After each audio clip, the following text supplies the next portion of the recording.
Lawrence, I wanted to start with you. Obviously, this year is a significant anniversary, and and this is very much your story. You spent 70 days on hunger strike. So, what do you reflect upon when an anniversary like this comes around? Well, thank you, Brian, and thanks first to the festival for screening it. And we're all here, the producers, the director, and myself, but the other person who was involved in it was Brian Campbell, lifelong friend, and I just want to say his wife Grania and mother Kathleen and daughter Maria and brother Martin and all are in the cinema there. If you just want to identify yourselves, sir, looking shy now, but I suppose it is. I think it's like a family thing, It's not just the making of the film. It was like a being a family. It was a family on the protest. People were probably even beyond family in terms of the love and comradeship they had. So it doesn't take a special anniversary to remember that. I'm talking sitting beside Ex Blanket and then Monaco, and Joe, and it's all very close in memory. And I think it's been great that the story's up until when we got out of prison, we'd already written or maybe served my time and written the jail, and Brian, myself, and Phil Mahagan edited it and it's done secretly and got it out, and then people were saying, well, why didn't you write a film? We said, well, because we don't know how to write a film. So I think it's great in this year. And just to say about it, it's at the time it came out, and to the credit of James O'Neill, like this film had never been made without them.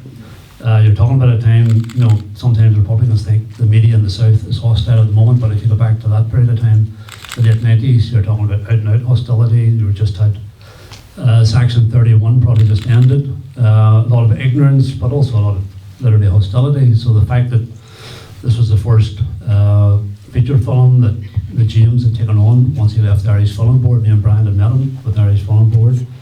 The fact that him and Maria took this on was just, to me, absolutely phenomenal.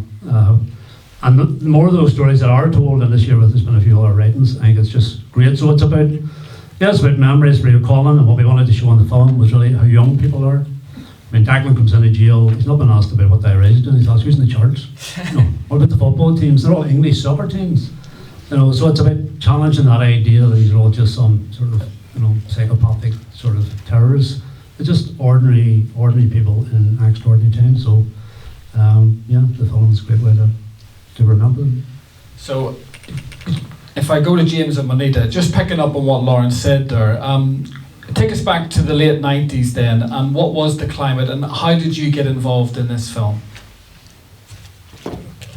I used to work in the Irish Film Board, so I would have met Lawrence in the mid-90s, so I would have encouraged the project with Lawrence and Brian. And then when I left to set up a company with Juanita, Lawrence approached us and said we'd be interested in producing it. We were delighted. I remember Juanita reading the script. She just couldn't believe it, because the guys hadn't written a film before, but it was so human and so remarkable that we were just very excited about it. And that was it. And it took us 3 or 4 years to get made. It was very difficult getting finance, but we kind of cobbled it together on a much lower budget.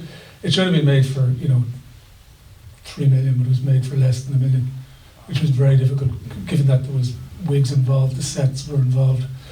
We actually, so there was a lot of actors involved, and people like Les and Lawrence and Brian did it for, effectively some out-of-pocket expenses. They weren't paid properly, and spent years working on it. So it was a privilege for us to work on it, but it was tough to get made, but we're delighted it did. And from your point of view, Anita? Yeah, it was just a total privilege to be involved in this project, and to thank Lawrence for all he's taught us, and Les. It was like a film school in one go, being around Les and Lawrence and Brian, and just for the people who actually had the courage to live this. This is just a film, but really to be entrusted with the story that people live through. I'm incredibly moved every time I see it, and again tonight, and miss Brian terribly. And it's just lovely to be here with you all and to watch it again. And thank you, it's a privilege.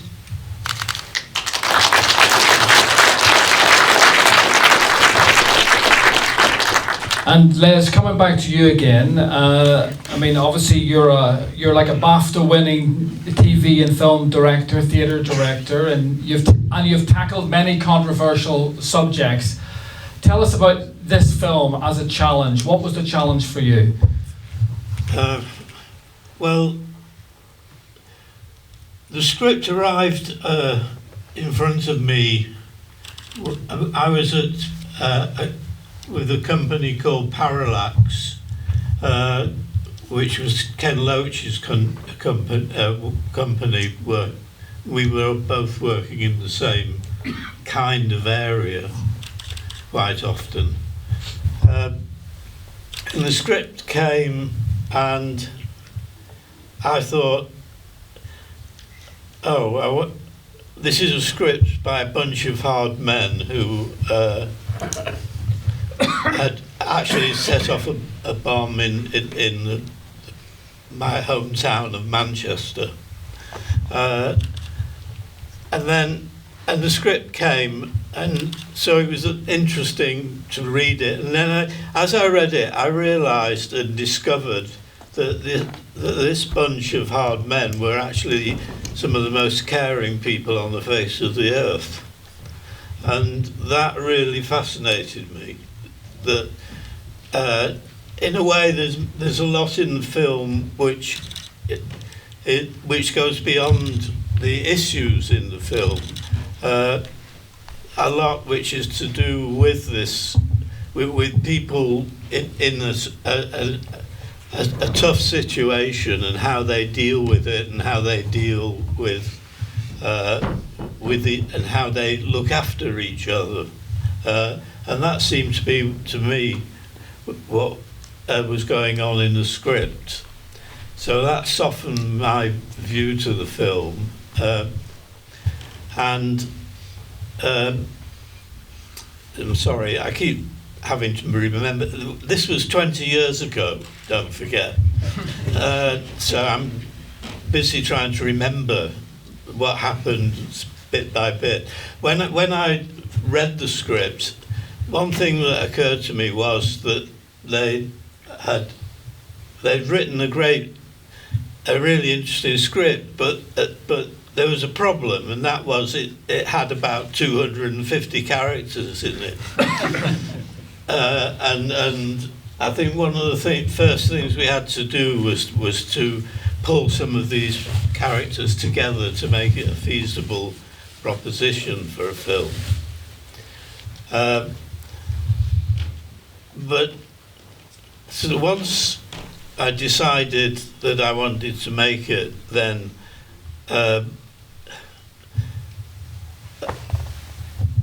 really I sort of thought, people often said, is this a political film? And my feeling about that was that it was political. It wasn't an agitprop film, that was for sure.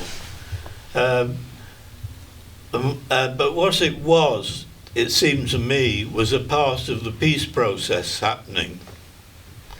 And sort of making this film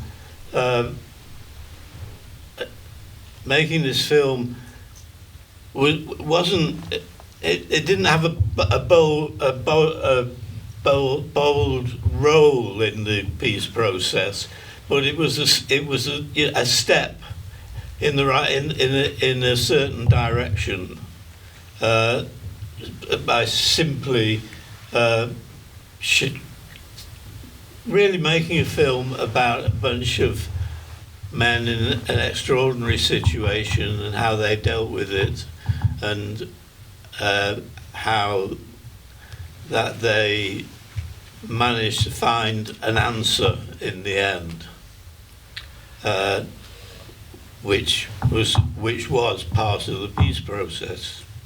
And is that how everyone saw that as well, that you were making a step here by making this film? You were making a step forward in that way? Well, I think what largely was to humanise people. Again, as you go back to that time of how European being betrayed, and a lot has shifted since then. A lot of things that are just now commonplace and nobody ever bat an eyelid was different at the latter part of the 90s. You know, just a funny. I mean, whenever Les came on board as a director, he came over and met me in my house up in Whitecliff Drive in Ballymurphy. Me and Brian were there, and one of the first things he said was, "Why don't you just direct it yourselves?" And we said, "Well, because we don't know how to direct." And he said, "Well, look, I'll direct the film that you want to make, and I won't be doing anything which it goes against what you so like." And similarly with James O'Leary, I mean, it's a bit like the Good Friday Agreement. No one's agreed until everything's agreed, or everybody's on board with it, which is very unusual in that sense. You know, and just a funny clip since Grania and Kathleen Knoll is here. We got a bit of a grant from the Irish Film Board at the time to buy this laptop. And like the laptop we got, and it cost way over £1,000 at the time. Like, there's more memory on a USB stick today than there was in this whole thing. But anyway, Brian didn't like the sun. You know, I always said this, I love the sun. So this became a difficulty in writing. So we're in my house in the Murph, and I'm sitting at the back getting the sun, and I'm typing, and he's sitting in the doors with his hat and all on. And we only just got this laptop. We're all business, you know. We got a laptop at the, you know, the sort of latter part of the 90s, like we're kingpin. You know. And I'm typing away, next minute it seizes, and I feel it's roasting. You know, the sun was just beaming down on it. I said, "Brian, with bollocks, this, you know." So what do I do? So I said, "We'll stick it in the freezer." And I got a towel, and that's what I did. Just stuck it in the freezer, and so we'll give it like 10 or 15 minutes and see what happens. I think we took it after 15 minutes and went out. So it's got us with Les. I think one of the things that we discussed quite a lot, and I think it's critical when I see it here, is the ending. Like, at what point do you end a story like this? And I think it's really important that, like, the point that we chose to end it on is the point of strength, you know, and to continue on. People know, and with hindsight, obviously everybody knows the outcome. So I think it was just a key decision to end it at the point at which they come back together and they're strong and they're united. And so it ends, even though it's leading into the most difficult time, but it ends on a kind of positive note for all of them. And I think that I really found that really moving. Yeah, and the only thing, I mean, everything in it, I think, is totally authentic, except the only artistic license we took was that there wasn't a prisoner called Seamus Scudgeon who ended up on the hunger strike, but it was just to give us that bit of freedom to do everything else. Other than that, I mean, some of it was filmed in the H blocks. There was 3 days filming, I think. They didn't let me or Brian in, even though the prison was closed at that time. But the rest was it was recreated in our Moore studios, and a lot of ex-prisoners came down and helped build the set and all. And I said the idea was to be as authentic as possible, because I've seen so many films in the past, either about Belfast or about where else, and you watch it and go, that doesn't bear any resemblance to what happened there. And can we just talk about the cast, who are so kind of terrific in the film? I mean, they've so much energy and passion. I mean, just talk about that process of kind of putting the cast together, if you can. Well, actually, I was going to say, I mean, this is where Les was particularly talented dealing with casting. I mean, everyone had input, but he really drove the cast and the quality and the selection. And we had a casting director as well who helped us in all of that, but he really brought a lot of that to the table. But yeah, we cast over about 6 months. We spent a lot of time on it, and actually, unusually for a low budget film, we got about 2 weeks rehearsals with them, because again, anyone who did the film did it for nominal amounts. Normally you only get people in a couple of days before the shoot, but I think Les, there was the one thing he got in the movie was decent rehearsal time with the actors, but everything else was very tight and difficult. Yeah, the casting obviously is crucial, and was particularly crucial in this film. And so the process was long-winded and careful, and I did more than see people and ask them what they'd done previously and was it any good, but spent a lot of time often doing improvisations with actors that are putting themselves forward. I mean, there are lots of I mean, that's the way I cast generally, but I thought it was particularly apt for this film to get the casting right. You know, the golden rule of casting is that if you get the casting right, it makes the rest of the process of the film a lot easier, and it's and so it's really worth spending a lot of time making decisions about which actor does what. And there were other technical issues as well in making the film. Main thing was that was a bit frightening for me was how do you make a film in a prison cell? And the set that was built to the accurate size of prison cells. Quite often when you see things like a prison cell on television, it's a wide space with 3 walls. These cells had 4 walls at the steel door, and so the one interesting thing happened was that once the set had been built, the one or two, well, quite a few people came who had been in that prison, spent time in that prison as prisoners, came and had a look at it. And I remember one person coming out of a cell and saying, "They're too small." And we said, "No, they're not. They're exactly the right size." And then they thought about it, and a space like that expands in the mind of a person if he's lapped in it for long enough. I don't know what the guy who was just rescued from a cave thought about the space that he was in, but they were certainly a lot smaller than these cells were. And I was a little bit like, what do I do with the camera? And I just made a decision that the camera has to be on a human level all the time. I mean, I remember, it's not so much now, but some time ago, it was very common that when an action was happening in a small space, the camera went up to the ceiling and looked down at it. And I just wanted to steer clear of that kind of answer to it. I wanted the camera to feel as though it was a prisoner as much as the actors. I wanted the actors to feel it. Lawrence, can I just ask you about you and Brian had a cameo like appearance in the film. Talk to us about that if you can. Well, it speaks for itself, Brian, doesn't it? I mean, it's the sort of thing, it's the sort of key point. Keep them out.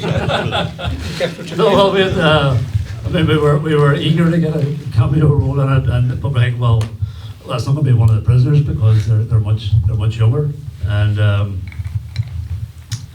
so it was a surprise. I think it was that morning we walked on the set, and Les had obviously been thinking about it for a while, and then says, "You 2 guys are on today. Get the uniforms on." And some people asked me afterwards, "Yeah, I think I was a bit dodgy, Sure. Wearing the screws on." I says, "Well, it just should have took everything off them, just including their uniforms, So no, I felt very good at it, And it is interesting watching again. Just go back to the casting though. One of the sessions we had up here where it was Declan, a guy from Tyrone, coming in. And I remember walking in, we were casting down in Jury's Inn. And he walked in the door, and as soon as I seen him, I thought, nah, no.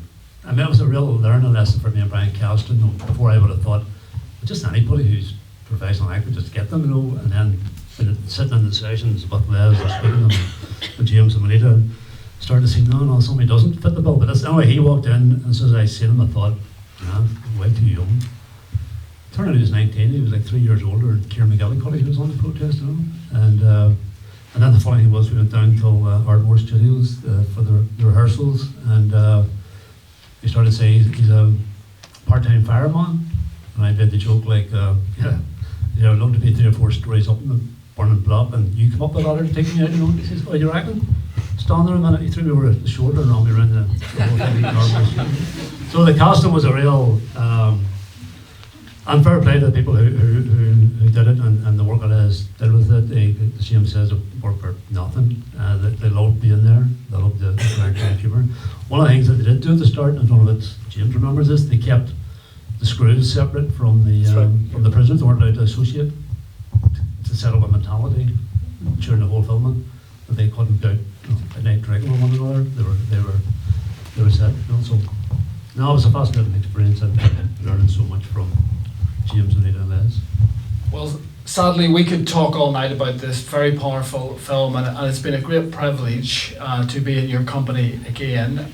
And just to say a special tribute to you, Lawrence, because one of the legacies of this film is that Lawrence, of course, founded the Belfast Film Festival, which is now in its 21st year and is getting bigger and better every year. It's all down to Lawrence, so thank you for that, Lawrence.